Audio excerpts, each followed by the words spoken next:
Good morning, children. Let's now move to Unit 3 of your course, that is Private, Public and Global Enterprises.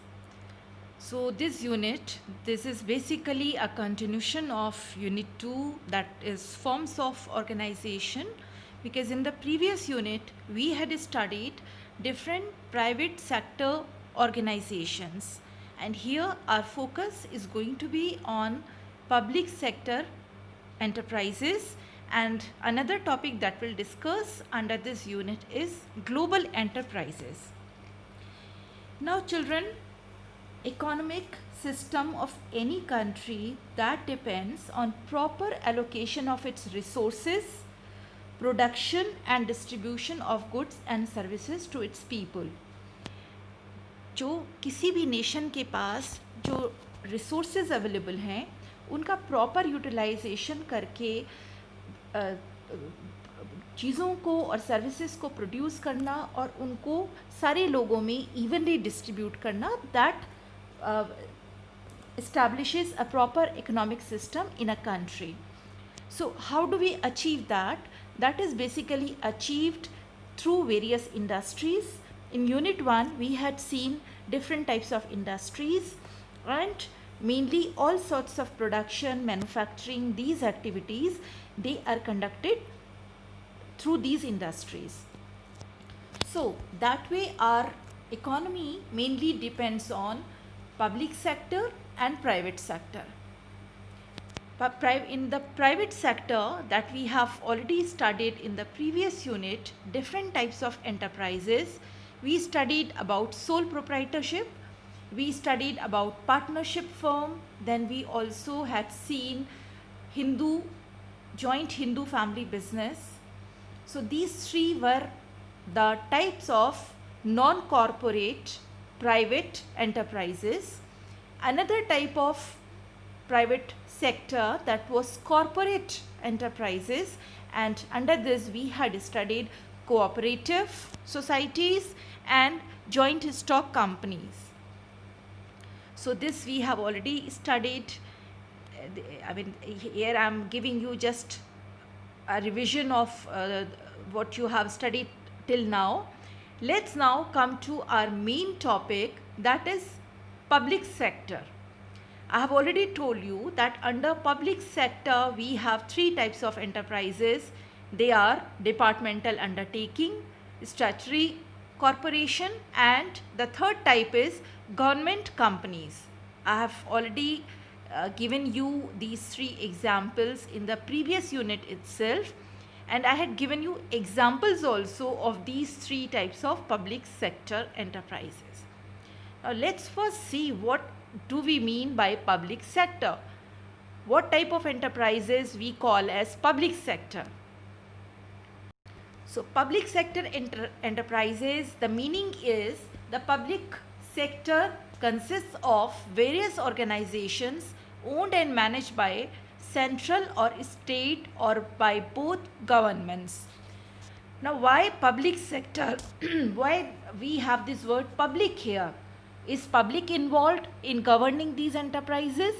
The answer here is public directly is not involved in managing and controlling these type of enterprises, but the representatives who are chosen in the government by public, they mainly manage and control these enterprises, so we call them as public sector enterprises.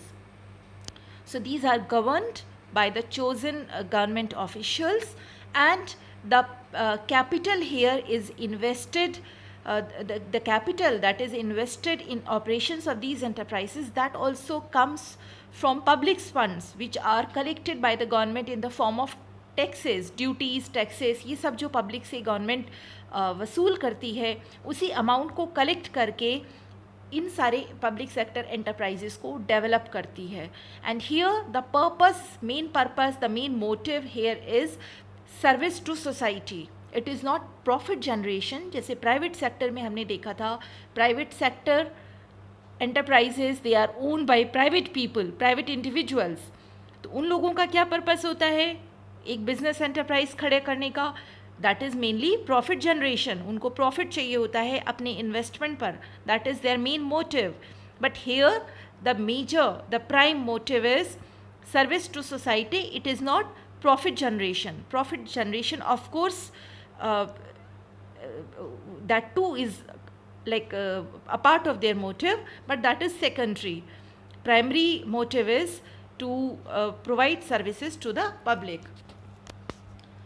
So its main features are capital is contributed by central or state or both governments.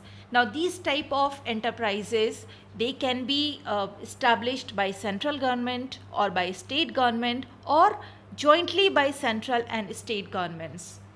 Now the capital, that too is contributed by these governments, either at the state level, or it can even be financed and governed and controlled by state governments. Public welfare or service is the main objective. Management and control are in the hands of government. Here no individual can take the control, like the whole control is exercised by government people, and like these kind of organizations, they cannot have autonomy because the whole control is in the hand of the government. It is accountable to the public since they come into existence for welfare of the public, and they utilize public's money also, so their working is accountable to the public. अब public कैसे इसमें public को कैसे उनसे answer लेगी if services they provide are not up to the mark, if they are not satisfactory? How does public respond? How does public take control over these? That is done through the chosen representatives. जो हम जो government में हम जिन लोगों को elect करके parliament तक भेजते हैं, they have to see whether these enterprises are working efficiently or not.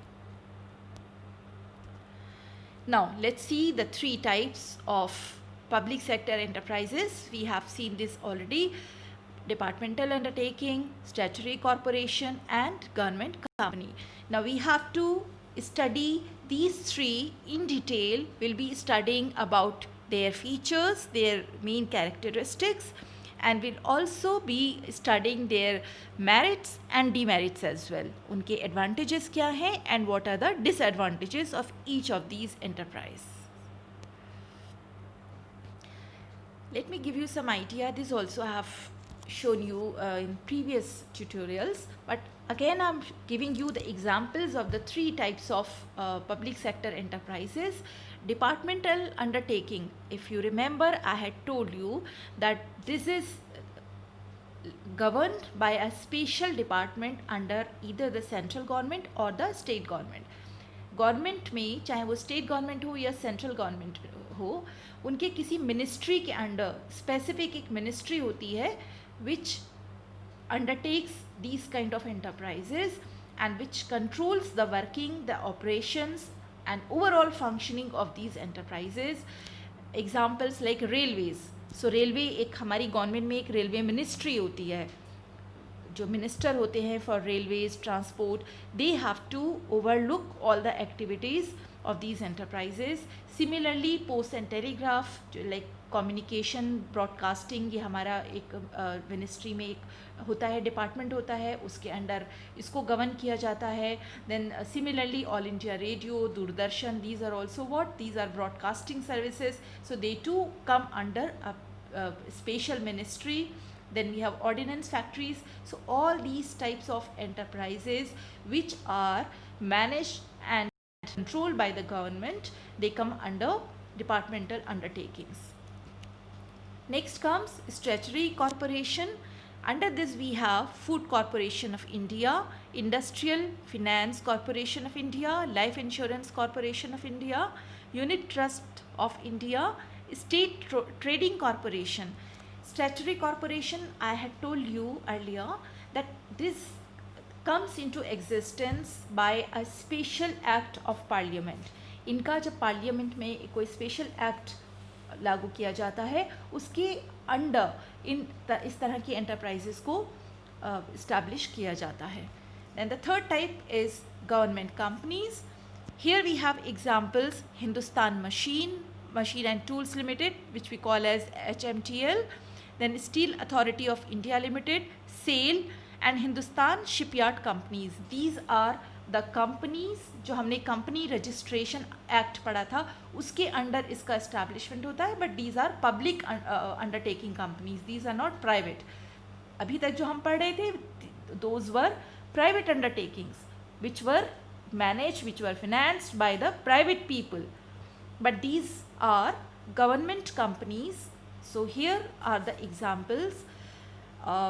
We'll go in detail in the coming tutorials. For now, this much is enough. I would like you to go through the chapter to understand each and every topic in detail. Thank you very much, children. Have a nice day.